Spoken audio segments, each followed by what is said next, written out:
This evening will be the first and probably will be two or maybe even three lectures regarding Rabbi Avraham Kook, one of the leading personalities of the past century, and a person who had a fascinating life. I have to admit at the outset that Kook is a controversial person because of his greatness. And I also have to admit at the outset that our family, my family, has a particular connection with him. My father, should live and be well, is a Talmud of his from the Yeshiva in Yerushalayim. My grandfather, from my mother's side, knew him in Volozhin and served with him when he was the Rav in Yafo. My Zayda was the Rosh Yeshiva in Yafo. They worked together, and then when Kook visited America in the 1920s, he stayed at my grandfather's house in Chicago.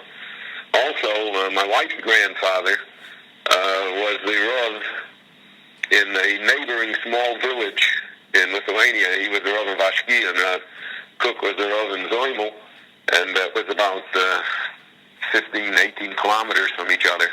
And that Kook quotes my wife's grandfather in one of his Svarim in Das Kohen, and Simon Ches, he quotes the letters that they had between themselves.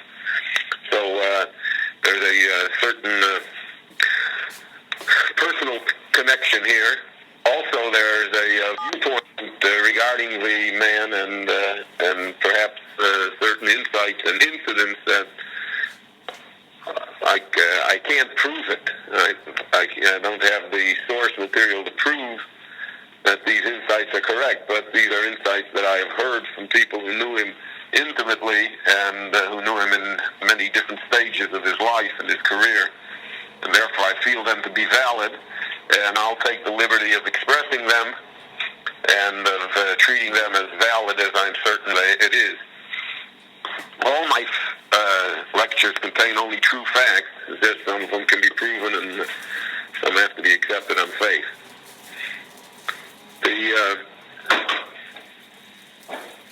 Kook was an amalgam of many different personalities, and therefore he's a very, very complex person. And in his complexity is his greatness, but also his complexity is what allowed many times people to misjudge him, allowed people to see things that they felt were either naive or just plain dead wrong, and also helped make him such a controversial person because of the fact that he was such a complex person. Simple people, then you take it or leave it. Or you take the person or leave him. You like him, you don't like him. It's easy to make up your mind. There is no one that did not like Rav Kook, including his greatest political and religious opponents. In personal relationships and in personal manners, the person, he was above reproach. He was above criticism almost. And yet he engendered very bitter divisions within the Jewish people, and especially within religious Jewry, because of his complexity, because of his attitude, because he saw a vision that others did not see. They held that he was seeing a mirage, and he held he was seeing the reality. Or oftentimes that is a very difficult thing, because there's no way to prove that either. Only history can prove it, and since we're still in the middle of the story, to a great extent, the matter is still up for grabs. His complexity comes genetically from his genes. He was born in 1865 in a small town in Lithuania called Greiza. And his mother's side of the family were Lubavitcher Hasidim, Chabad Hasidim. And his grandfather, in fact, was one of the closest disciples of the Tzemach Tzedek, of the third Lubavitcher Rebbe. And the influence of that grandfather and the influence of Hasidus generally in Rav Kook is quite major. His grandfather on his father's side was a great Lithuanian Misnagid. who was also one of the leading Talmidei Chachamim and rabbis of the time.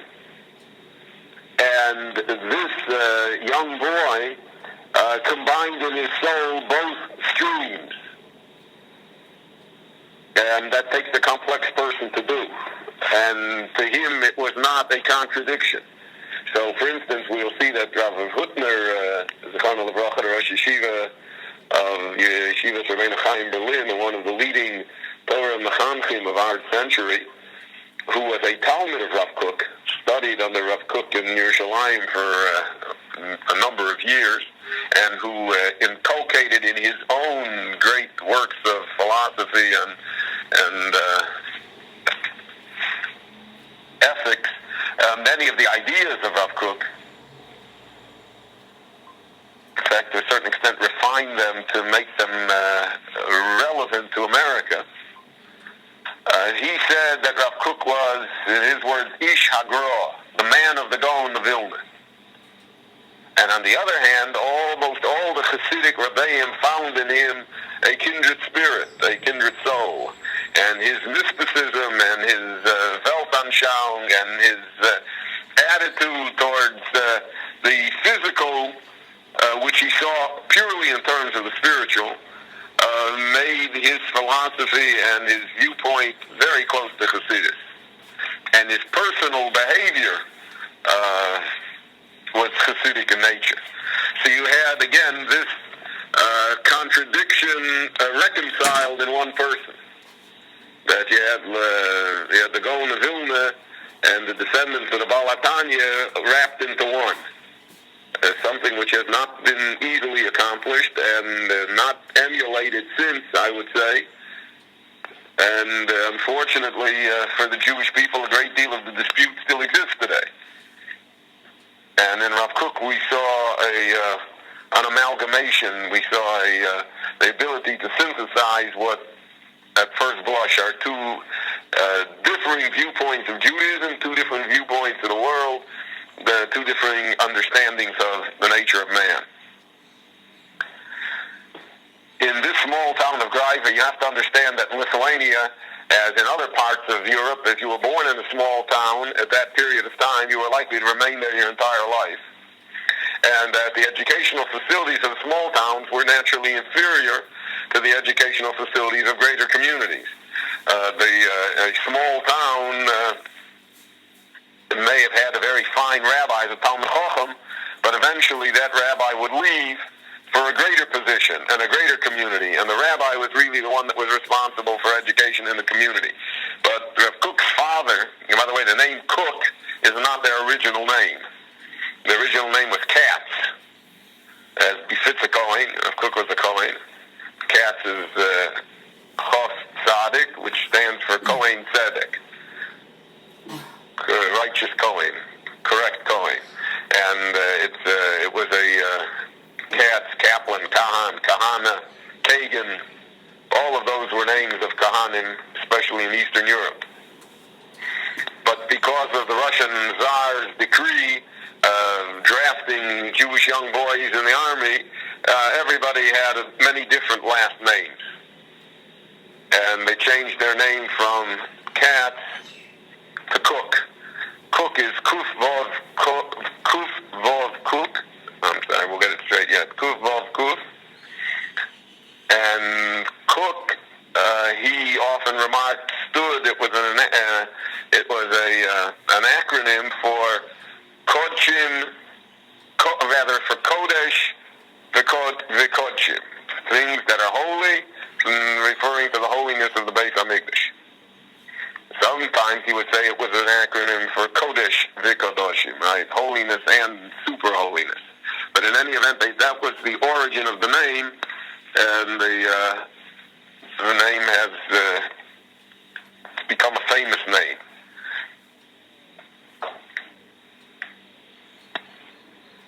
When he was a young child, in his memoirs, he writes that when he was yet 4 years old, his parents spoke only Hebrew to him.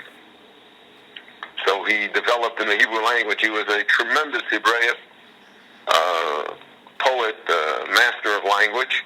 And from his earliest time on, He was fluent in Hebrew, and he was literary in Hebrew. In the area where he learned, he came in under the influence of the great Rabbi Reuben Denenberg, who was the Rav in Dvinsk in Lithuania, which was really, today is Latvia. Later, the Or Sameach or Meir Simcha would be there, and the Rogachover would be in that town. That was a community that was blessed with some of the super rabbis of our time. And he came to the attention of Rabbi Reuben Denenberg. He was a brilliant child. He was known already when he was 7, 8, 9 years old as a genius, and as a child that stayed and studied nights and days, and as a child that really exhausted the educational facilities of the small town that he lived in. His father learned with him, other people learned with him, but no one could keep up with him. And to a great extent, by the time he was 10, he was studying on his own. He was, all of his life, he was a person who made his time count, and therefore he was able to cover a great deal of knowledge simply by the fact that he devoted such a great deal of time to it. He also he met the great Rabbi Yerucham Diskin, who was Rabbi Yeshua Leib Diskin's son, before Reb Kook was bar mitzvah yet. Later on, they would meet in Yerushalayim, where, at least politically, they would be on opposite sides of the fence. But Rabbi Yerucham Diskin had a great love for him. He remembered him from the time of his earliest childhood, and he was impressed by his genius and by his personality. The child also had in himself, he was a great emotional, he had a great deal of emotion within him.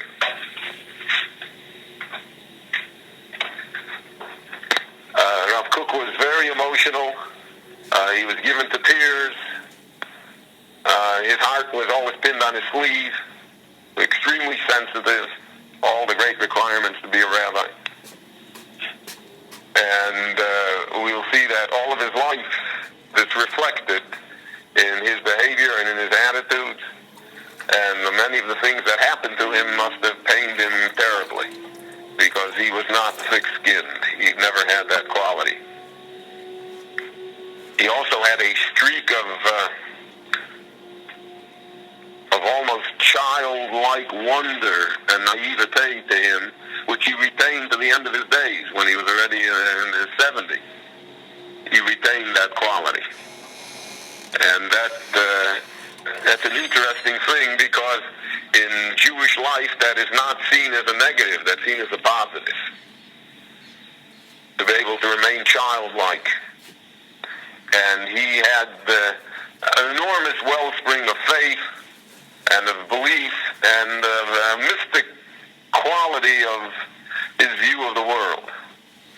By the time he was bar mitzvah, his father had to send him from the small town of Greive, because there was no educational possibility there, and he came to a little larger town in Lithuania called Lutz.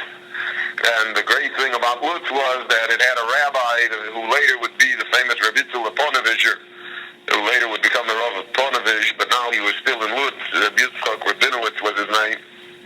And he stayed and studied with him for 2 years. Now, this was the pattern of education in the Lithuanian community. You came to a great rabbi and you stayed, and you literally moved in on him. And if you were clever enough and your mind was facile enough, and somehow you appealed to him, so then he would learn with you. And he learned with him for 2 years.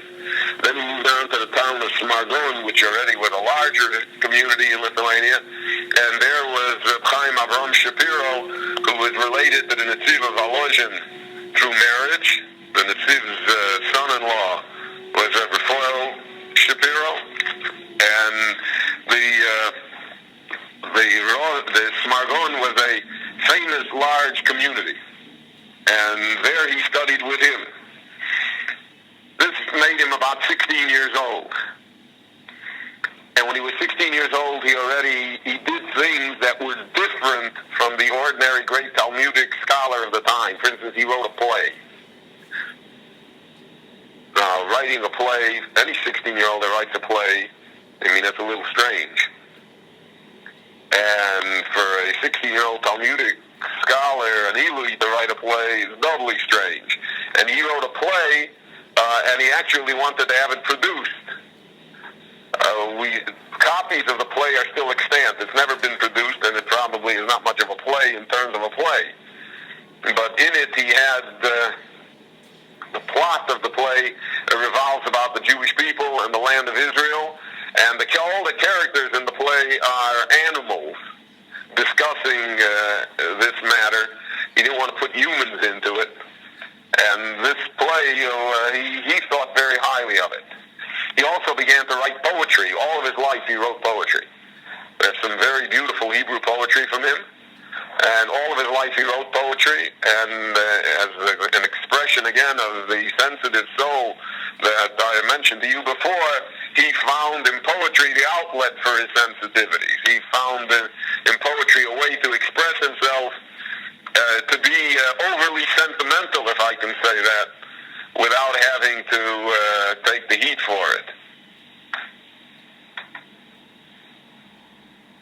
He became, at this time, nationally famous throughout Lithuania as one of the leading young Talmudic scholars, and great men came to visit him, and he came to visit them. He had an international reputation, at least in the Torah world. But he had never yet attended any yeshiva, which just goes to show, right? I always say that, right? The yeshiva doesn't ruin you nothing well. And he came to the attention of the great Rabbi Eliyahu David Rabinowitz Tumim, who was called the Aderes. That's, again, the contraction, the acronym of his names, Eliyahu David Rabinowitz Tumim, Aleph Dalet Reish Tov, and Aderes in Hebrew means a mantle of royalty. So he was called the Aderes. He was at that time the Rav in Slutsk. Later he would become the Rav in Ponevezh.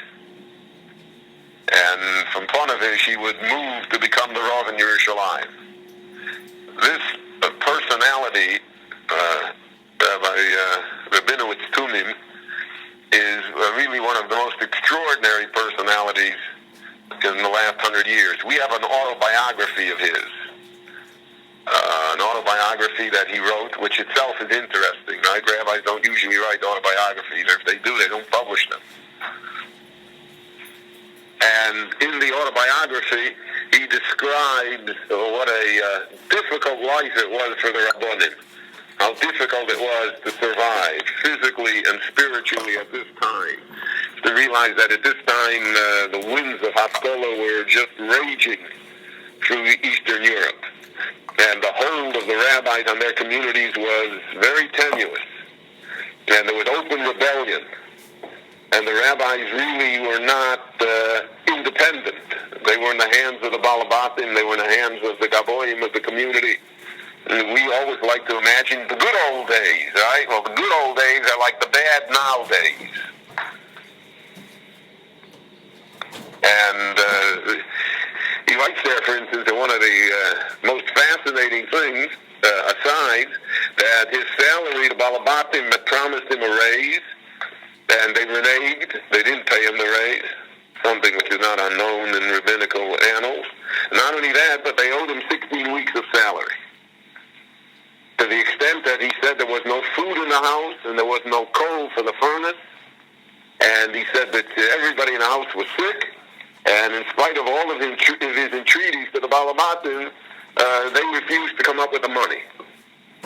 They wanted him to agree that he would not ask for the raise. So they didn't pay him the salary to make certain that he wouldn't ask for the raise, which is an effective tool if you're not independently wealthy like all other rabbis are, right? So he had no choice.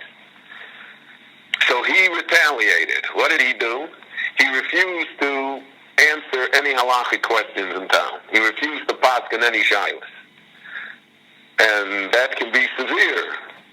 Certainly shilas regarding women, regarding the shilas noshim, nida, etc. He refused to paskin any shilas. He wouldn't paskin any shilas regarding Shabbos, regarding kashrus, nothing. He went on strike. That was a very effective strike. And the Balabatim were forced to pay him his salary.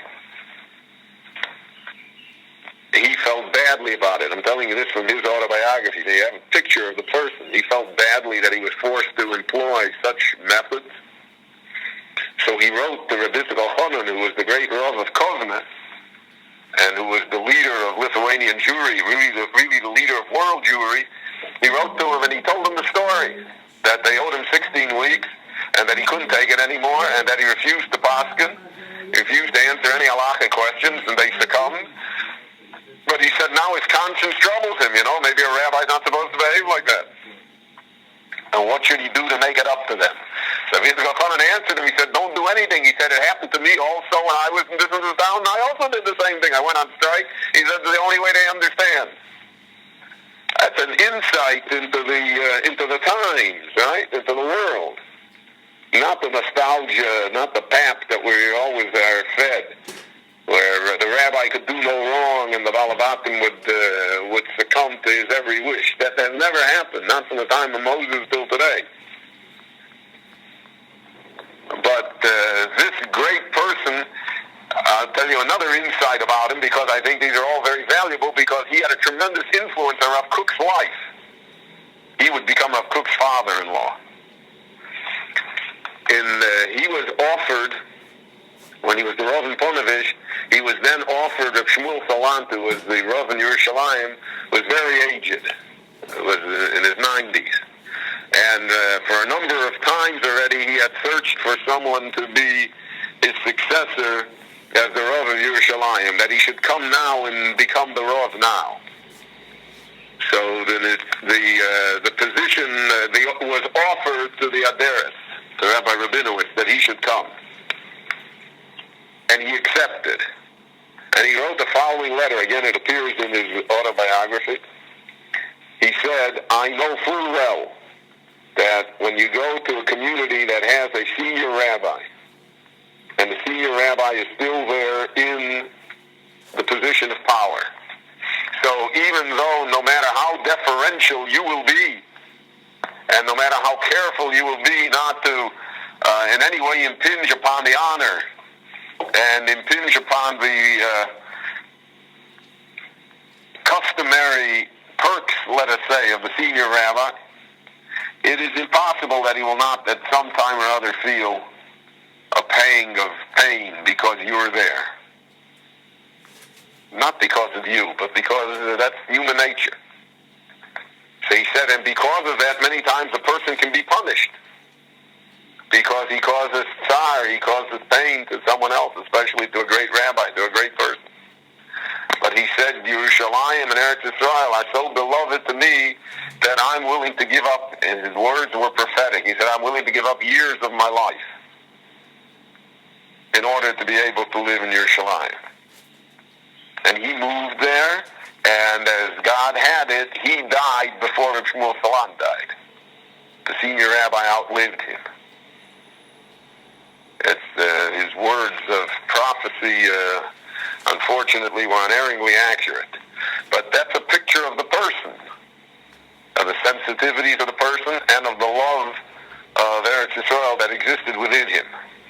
In any event, when Rav Kook was 18 years old, he became engaged to the daughter of the Aderet. It was at that time that Rav Kook, when he was 19, first came to Yeshiva. He came to Volozhin. And Volozhin then, as I've mentioned to you many times, was not just the mother of yeshivas, it was the yeshiva in the world. Probably in the last 200 years of Jewish life, 250 years of Jewish life, it is the yeshiva. If you would just say one, if you could just choose one yeshiva, Volozhin was the yeshiva. And Rav Kook came there as a young man of 19 years old, and there he grew into his full stature and maturity. Volozhin put an imprint upon him that remained his entire life. In Volozhin at that time, when he came, which was in 1884, Volozhin was closed in 1892. So the last 10 years of Volozhin were its super years. Even though it's always been a super yeshiva, but the last 10 years, a yeshiva, like other things, take a long time to mature and develop. And it's a cumulative process. And it's like a child, right? So you can't expect a child at 10 to be the greatest yet. The child hasn't grown into maturity. Volozhin at that time was headed by two great personalities. One was the Netziv of Volozhin, who was the older Rosh Yeshiva of Naftali Tzvi Yehuda Berlin, who was one of the classic personalities. He's going to be one of the people that we're going to talk about, God willing, in the series, to devote some time to talking about him. And the second person was the man that was married to his granddaughter, so it was like a grandson by marriage, Rabbi Chaim Soloveitchik, who later would be known as Rabbi Chaim Brisker, and who is famous in the yeshiva world, in the scholarly Jewish world, for his innovative and analytical method of study of the Talmud and of the Rambam, and of his greatness in Svara, and his greatness in being able to explain matters. He was a wonder. And really, since the time of Rav Chaim, all yeshivas in the world have imitated his style. That's like saying, all artists imitate Picasso or Rembrandt. It's not a Picasso and it's not a Rembrandt. So we didn't have another Rav Chaim yet. But his style has left an indelible imprint. The Netziv and Rav Chaim had two different styles and two different personalities. And to a certain extent, two different viewpoints of the world and of the yeshiva. The greatness of Volozhin was that it was not monolithic. It was not monolithic in its teachers, and it was not monolithic in its student body. And because of that, therefore, everybody found themselves the niche that they wanted to find. It was not a conformist place, just the opposite. You had 400 different individuals. Many of them gravitated to Reb Chaim, while others gravitated to the Netziv, and others gravitated to other Rabbeim that they had there.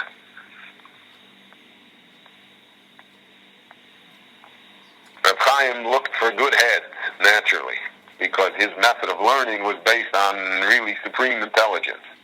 Whereas the Netziv looked for people that, the Netziv's basis in learning was knowing the sources, understanding the process of the Talmud, and sitting 20 hours a day and knowing everything.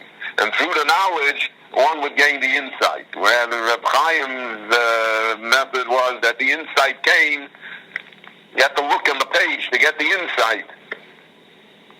To put it, to oversimplify it, Reb Chaim said that you have to know, the Netziv said you have to know all shots to know the blot, to know the page that you're on. And Reb Chaim said that from the blot, from the page, you'll know all shots. Now both are correct, but it's two different styles, two different viewpoints. The Netziv and Rav Kook fell in love with each other. And Rav Kook all of his life saw the Netziv as his mentor, as his model, as his role. Whereas his relationship to Reb Chaim was warm, but he many times participated. Reb Chaim would prepare his lecture, he would prepare his shiur by calling in 10, 15, 20 of the best students of Volozhin, and like having a dry run. He'd discuss the matter with them, and they would argue and ask the questions, and he would answer. And by this means of preparation, when it came time to say the shiur, when it came time to deliver the lecture, it was honed, it was sharpened, it was ready refined, and it stood the test of confrontation. The intellectual duel had been fought. It's a great idea. It's a great educational method. And it became the badge of honor in Volozhin to be invited to attend one of the previews of Reb Chaim's shir, so to speak. And the cook many times participated in it. But even so, he gravitated to the Netziv rather than to Reb Chaim. And the Netziv was outlandish in his praise. He was extravagant in his praise of him.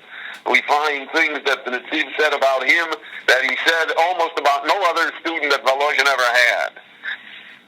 He said that there were 450 Talmidim in Volozhin, including those 450 Talmidim were some of the greatest Roshi Yeshivas of the next generation. And he said that this young man, the Graivoi, they called him, the Yili from Graive, Shokul Kaneged Kulam, he outweighed them all. Or he said, Talmid Kozeh Od Lo Hoyo BeVolozhin. There never was a student like him in Volozhin. Let me just give you an example. For a protracted period of time, for 3 years, Rav Kook learned 60 blot a day. 7 days a week, 365 days a year. Rav Kook himself writes that in the 5 years that he was in Volozhin, he finished shot 17 times. Now that's major league. It's hard for us to imagine Volozhin because we have our standards, but Volozhin was beyond us. I remember that when I was a very young child, my Zayda was in Volozhin, and was in Volozhin the same time Rav Kook was, and my Zayda said that he and his Chavrusa then was the Meitzer Terili, who later was in Yeshivas Rabbeinu Yitzchak Elchanan, Palyachek. So he said that from Sukkot till after Chanukah, they finished Gittin and Kedushin, which are two of the major Masechtas and Shas. He said they finished it. So the pace and the intensity of study in Volozhin far exceeds any not only exceeds it in degree, but it exceeds it in kind. It's just hard for us to imagine the accomplishments. And because of that, the Netziv was enamored naturally by the achievements of Rav Kook and also by his personality. And they were very close to each other. The Netziv had in him, and in fact he was one of the founders of the Chovevei Tzion, the Netziv had in him a great and unlimited love for Eretz Yisrael, for the land of Israel. And he felt that Jews should do everything possible to promote settlement in the land of Israel. He felt that the future of the Jewish people should get up from the Golas and go. That, if we want to mention a slogan, that was his slogan, just pick up and leave. And the Netziv himself attempted to do so a number of times. He tried to install his son, Reb Chaim Berlin, who was the Rav of Moscow, and who was also a very noted businessman, a great Talmid Chacham, but he was a noted businessman, a very wealthy man. He tried to install him as his successor in Volozhin, so that he would be able to pick up and leave and go to Eretz Yisrael. But the Talmidim made a revolution. They didn't want it. He was never able to do so. And in fact, when Volozhin closed in 1892, the Netziv attempted then to leave for Eretz Yisrael, but he only took ill, and he only got as far as Warsaw, where he died in 1893 and is buried in the cemetery in Warsaw.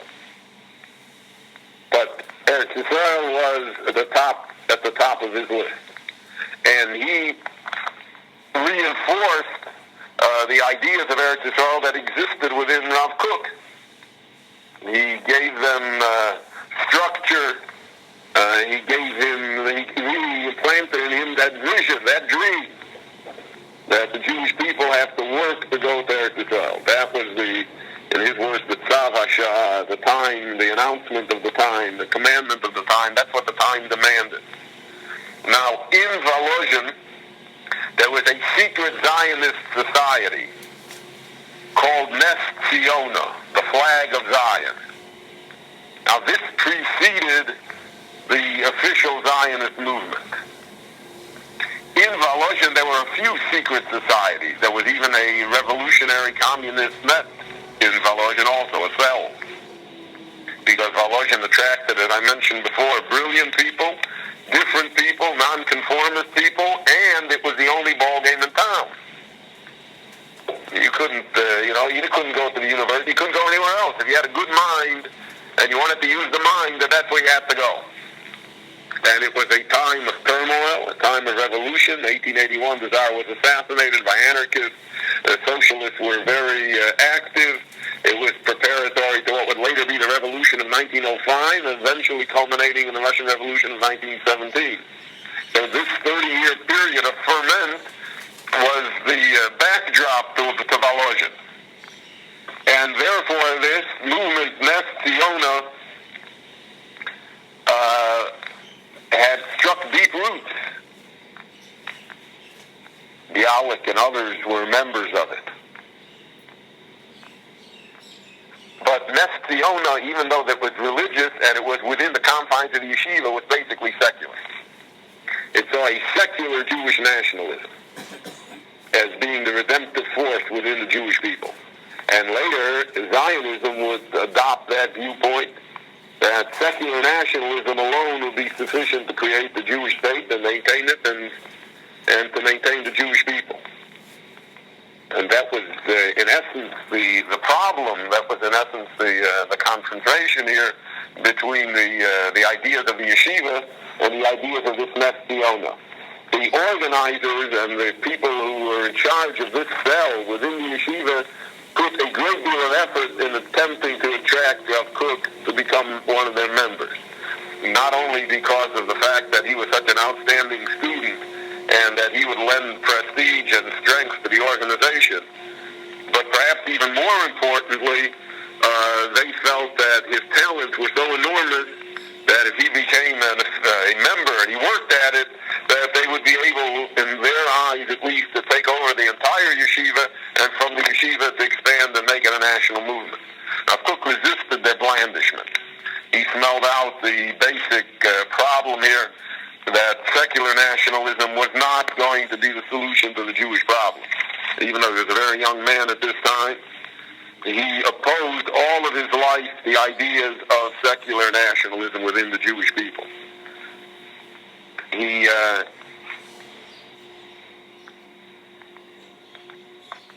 would say later, quoting this time that he was in Volozhin, that he came to the decision that it is clear that secular nationalism alone would eventually fail. He said it would have initial success. It would be very attractive and charismatic to a large section of the Jewish people. He even said, almost in prophecy, that it would be sufficient to enable the Jewish people to return to the land of Israel. But he said it would be insufficient to maintain them there. And that unless the nationalism had a religious Torah basis and was not founded on the ideas of secular humanism and of the Western world, it would be doomed. Now, it's important for us to realize that this happened to Rav Kook at a very early stage in his development. He is still in his early 20s. And he already has been confronted by this movement and by this idea, which would become the dominant movement and idea of the Jewish people in the 20th century, and which Torah Jewry would have to deal with, and would find it very difficult to deal with, because the essence, the kernel of the idea, the return to the land of Israel and having a Jewish state, is a Jewish idea. It's a religious idea. I mean, nobody can be against it. But the garb of being dressed in a secular nationalist garb, that was the danger. And Rav Kook recognized it, and he dealt with it. Rav Kook hoped he was such a positive force in Volozhin that the Netziv, if there were students whom the Netziv felt were psychologically or philosophically strange, who did not understand Torah or appreciate it, or who had doubts and questions of faith or morals or ethics, he would send them to Rav Kook that they should talk with him. And he so trusted him that he felt that his influence would be major upon wavering, doubting members of the student body. A number of things that are interesting to note here. Number one is that the Netziv was a realist. He didn't say that in my yeshiva there's nobody that has doubts, which unfortunately not everybody has the courage to say that, to admit that that one has doubts, or that one's students may have doubts also, no matter what type of education you give them.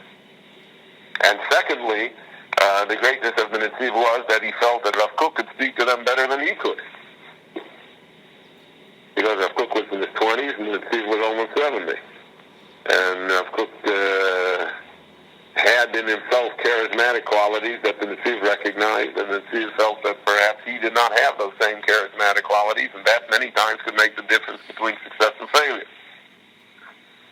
So all of that together made Rav Kook not only an outstanding student and a well-known student, but a pivotal student in Volozhin. It also began his controversial career because it's not that people begrudge you success, it's just they don't like you to be successful. And the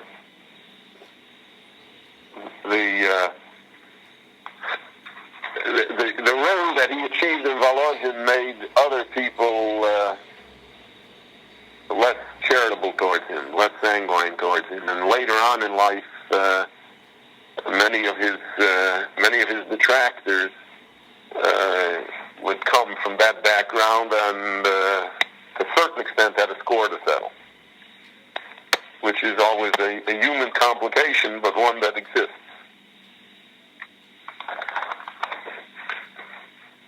In 1891, he began a project called Itur Sofrim. Itur Sofrim, which he would later resume in Eretz Yisrael under a different name called Halacha Brura. Itur Sofrim was the study of the Talmud to come to the clear halacha, not just the theoretical study, but the practical implications in the observance of Torah and in the method of life, etc. And he published a number of volumes of this Itur Sofrim, where he was the editor. And again, the books that were published gained great fame and great popularity. Later in Israel, and he had a project called Halacha Brura, which was, there are a number of volumes of the Talmud published now with his commentary, Halacha Brura, on it, which is a continuation of this idea of Itur Sofrim, of studying Gemara in a halachic way, so that it comes out to a practical decision at the end. His father-in-law, the Aderes, had promised him that he would support him in learning for 10 years. But after about a year and a half, the Aderes had no money. His problems with the Balabatim and everything, he just had no money.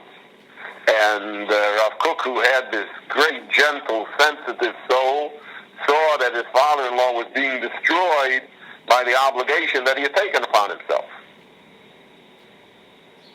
He once went to the house and he saw that they had literally no food in the house, his father-in-law and mother-in-law. He dropped in by accident.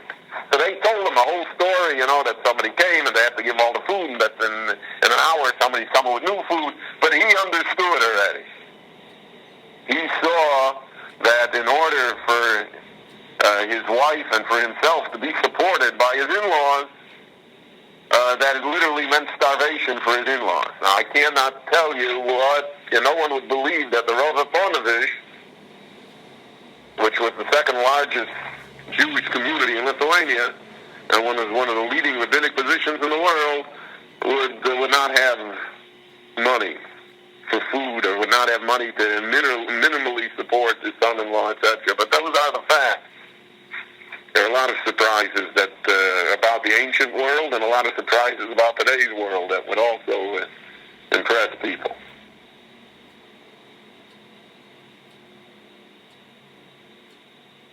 I know a great Rav today, who's really one of the leading Rabbanim in America, who has a salary of $20,000 a year.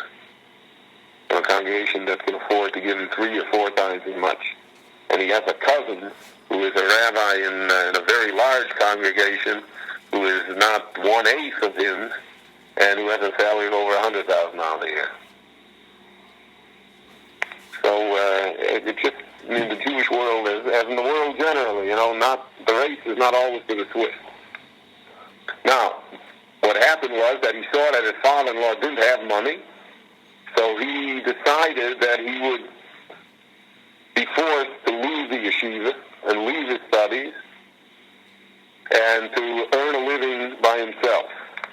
It was at this time that the Chafetz Chaim, the great Chafetz Chaim, Rabbi Yisrael Meir HaKohen, was organizing a kollel to study the laws of kodshim, because again, he said that this was the time when the Jewish people were starting to return to Eretz Yisrael. That in the 1800s already, many great rabbis, many great Jews felt that the time was coming, that the great events were on the threshold, and they were preparing for the return of the Jewish people to Eretz Yisrael. The Chafetz Chaim said part of the preparation is that the Kohanim, the priests, would have to know how to do the work in the Beis HaMikdash. They would have to know the laws. They would have to work on kodshim, which was one of the areas of the Torah, which in a long exile, relatively speaking, was not really studied very strongly. So he organized a kollel. He went around to find 20 scholars of note that would participate in this project with him. One of them he chose was Rav Kook. And Rav Kook made a commitment to him to study kodshim. When, however, Rav Kook became aware of the fact that his father-in-law could not support him, so then Rav Kook decided that he would go into the rabbinate, because that was like the only profession left for him, the only way to get out of this impasse. But he went to the Chafetz Chaim, and he asked him, what can he do?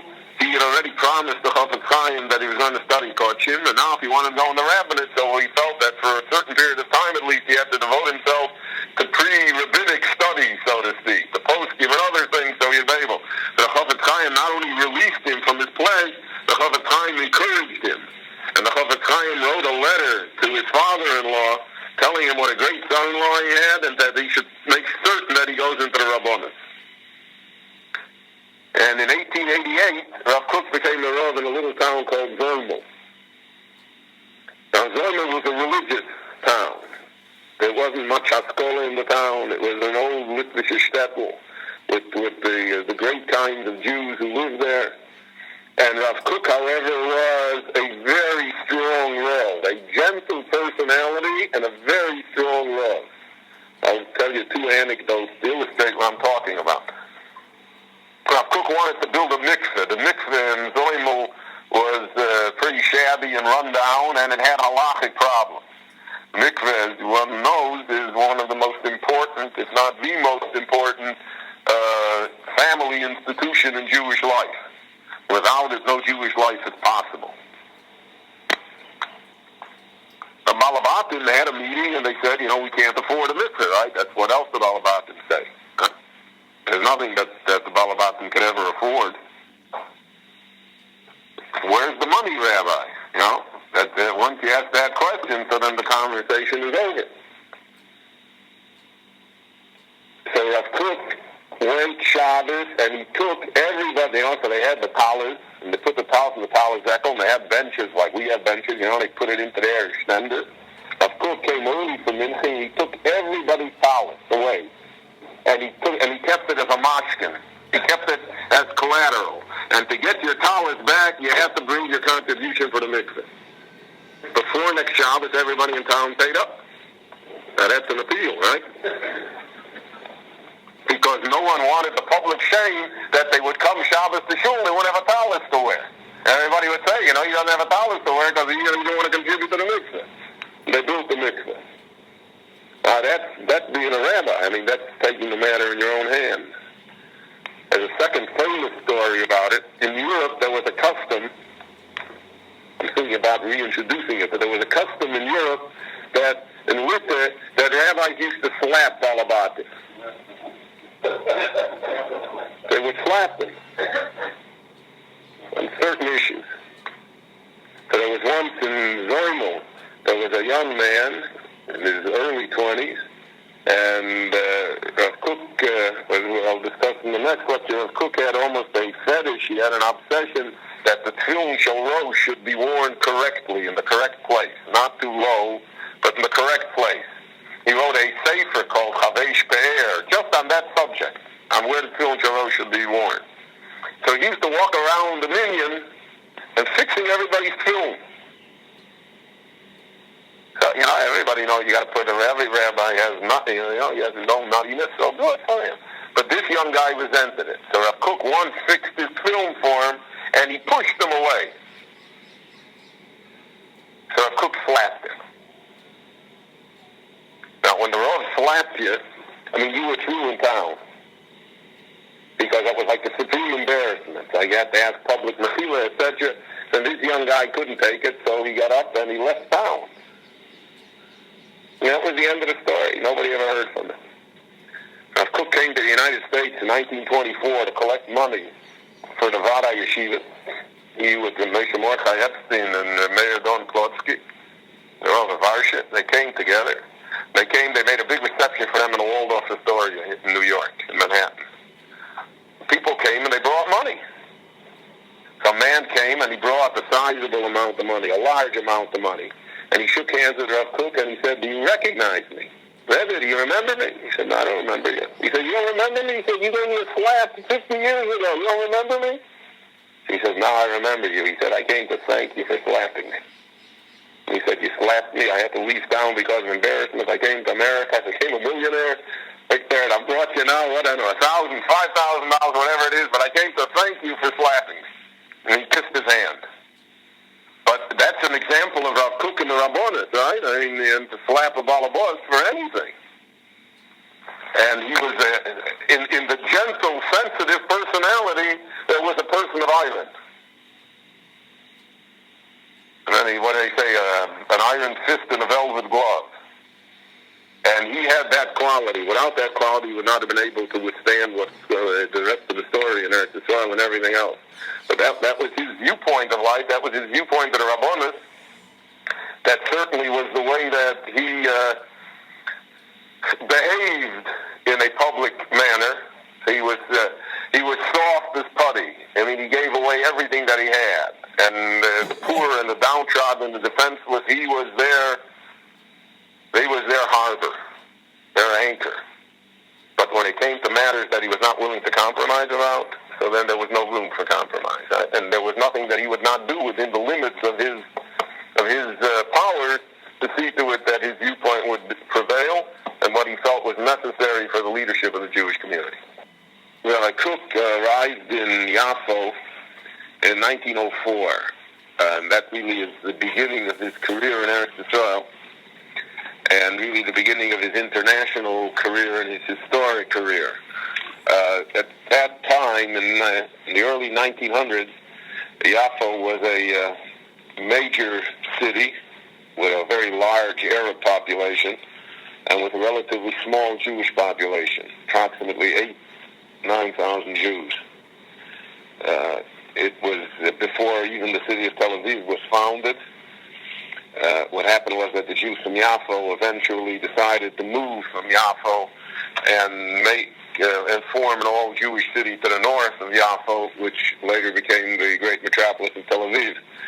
Just as in later times, most of the Orthodox Jews who lived in Tel Aviv decided to move, and they moved to the surrounding cities, Ramat Gan, Petach Tikva, especially Bnei Brak, and left Tel Aviv as somewhat secular-minded city. But this was all before that. And in Yafo, there was a famous Rav, Rav Naftali Hertz, who was a very famous Rav, who was a Talmud of Volozhin, who was a friend of the Netziv of Volozhin, and who was well known for his wisdom and for his strong attitude on matters of religion. What made Yafo a central point, not as central as Yerushalayim, but a very central point in the country, was the fact that it was the a metropolis about which many of the smaller Jewish colonies and settlements, which were then being founded, revolved. It also was a beneficiary of the work of the Baron Rothschild in his settlements, and therefore the Rav of Yaffo also became the Rav of those colonies.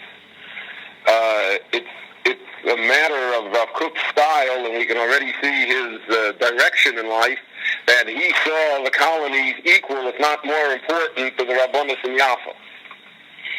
And he was determined to decide for them matters of halacha regarding agriculture, regarding shmita, regarding all the mitzvahs hakuyos b'oretz, all the mitzvahs that pertain to Eretz Yisrael itself, and also regarding such problems as milking cows on Shabbos. It's much easier to be a Shomer Shabbos stockbroker than to be a Shomer Shabbos farmer.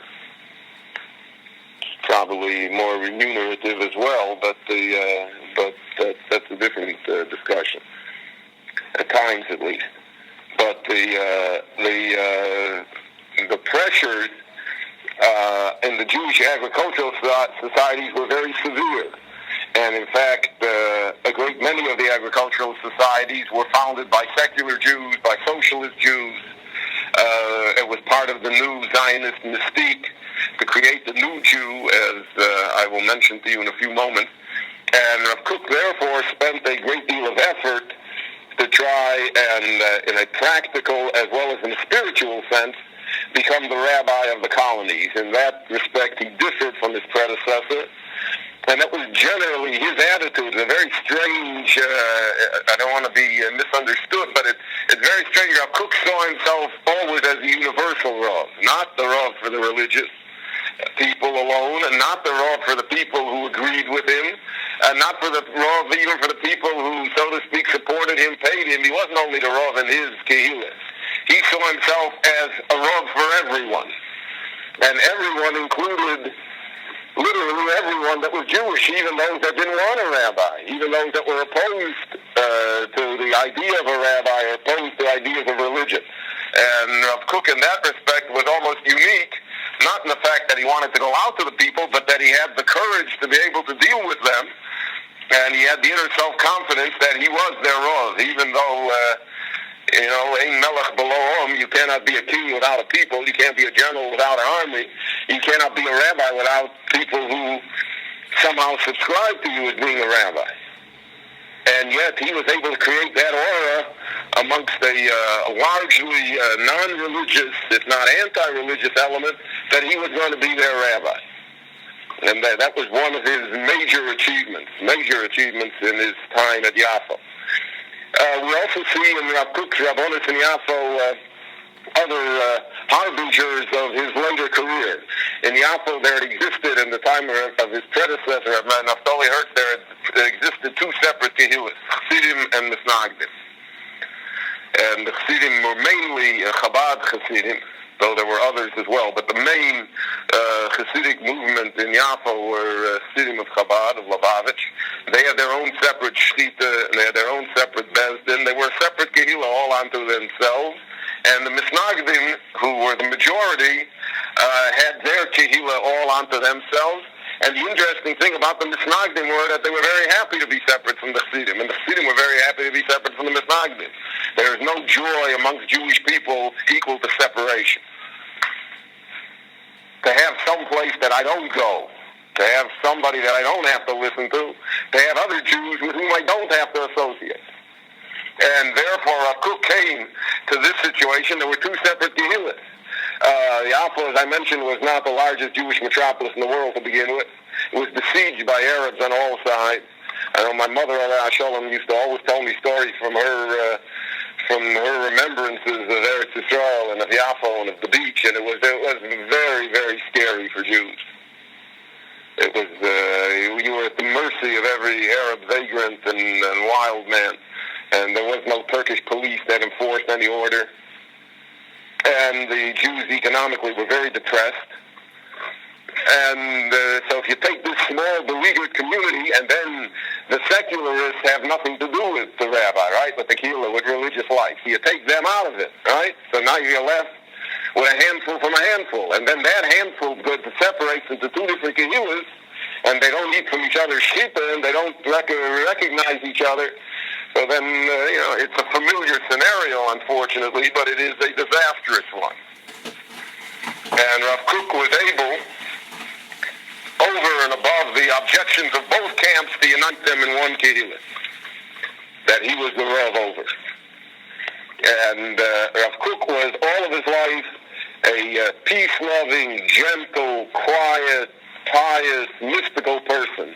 And yet he was the most controversial person of his age and remains, to a certain extent, till today, a very controversial personality. It's one of the ironies of history is that sometimes you have people who are very irascible, pugnacious, they're fighters, but they are not controversial people. And then you have kind, gentle, noble people, but somehow because their very gentleness, their very nobility is what makes them controversial. And therefore, Rav Kook, in uniting the two kehillas, the extremists on both ends, and there always are extremists, and there always are extremists on either side, the extremists on both ends opposed him. And they became his enemies, and they were his enemies his entire life. 30 years later, they still were his enemies because he committed the unpardonable crime of uniting the two kehillas. And we will see that dogged him all of his life, is that he was a magnet, a lightning rod for extremists, who many times not only abused him verbally, but even physically. That's, again, it's very hard for us to understand, because all the writings, his writings, and the writings of everyone who knew him, represent to us such a picture of nobility and gentleness, and such a picture of piety. People think Rav Kook was a modern rabbi. I mean, if you looked at Rav Kook was, in Yiddish we say, a parzaita sharid. Rav Kook, he went with a shtreimel and then long payas, a long black coat, and he sat the Shabbos only in white, and Rav Kook had no modernity to him whatsoever. He didn't go in a short frock or a trimmed beard. He didn't wear, Pierre Cardin ties. He was not stylish. And he was not, in a great sense, he was not even worldly. Because his worldliness all came from Torah. All of his worldly ideas were taken from Torah, from Hashkafa, from the books and works of Jewish philosophers. He was a great student of Reb Tzadok HaKohen Milubim. He always, the Tzidkas HaTzadik, never departed from his table. He was a great student of all the great mitzvahs for him. He was a great Kabbalist and Zohar. That's where his worldliness came from. That's where his universality came from. It didn't come from reading Kant and Hegel and Locke. And he never read Socrates or Aristotle. He never had a secular education. It's interesting that many of his opponents, his bitter opponents, the German Jews, for instance, that represented, to a certain extent, the right wing of the Aguda in Europe. The Germans were more right-wing than the Poles and the Russians and the Lithuanians. They were much more worldly people. They all had a worldly education. They all were college graduates. They all were professionals. They knew Schiller and Goethe. They could read it in Heine. They could read it in the original German.